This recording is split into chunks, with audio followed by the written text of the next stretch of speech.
मस्तूम में ईद मिलादुन्नबी के इज्तिमा पर खुदकुश हमले में अमवात 55 तक पहुंच गईं। 15 जख्मियों की क्वेटा के CNH मुंतकिली, कई जख्मियों को कराची मुंतकिल किया जाएगा। निगरान वज़ीर आला बलोचिस्तान का मुतासरीन के मुफ्त इलाज मुआलजे का ऐलान। नवाज शरीफ ने अपने 4 साला दौर में दहशतगर्दी का कला कमा कर दिया, मईशत को कदमों पर खड़ा कर दिया। इंतकाम की बजाय मुल्क का सोचना होगा। इसहाक डार की लंदन में मीडिया से गुफ्तगू।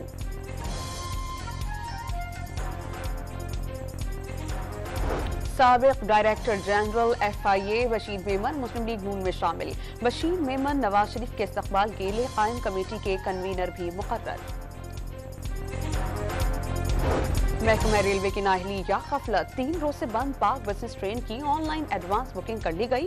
बंदिश का पता चलने पर तमाम टिकट्स मनसूख, मुसाफिरों से मुआसरत कर ली। टिकट लेने वाले मुसाफिर बहावलपुर स्टेशन पर परेशान, दीगर ट्रेन पर एडजस्ट किया जाने लगा।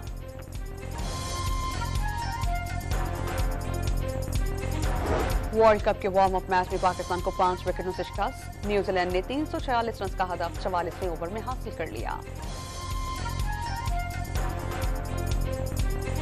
और अमरीकी शहर न्यूयॉर्क में शदीद बारिशें, नशेबी इलाका जात ज़ेरे आब। अंडरपासेज और सबवेज में पानी भर जाने से ट्रैफिक का निजाम बुरी तरह मुतासिर। शदीद बारिशों के सबब शहर में इमरजेंसी का नफाज।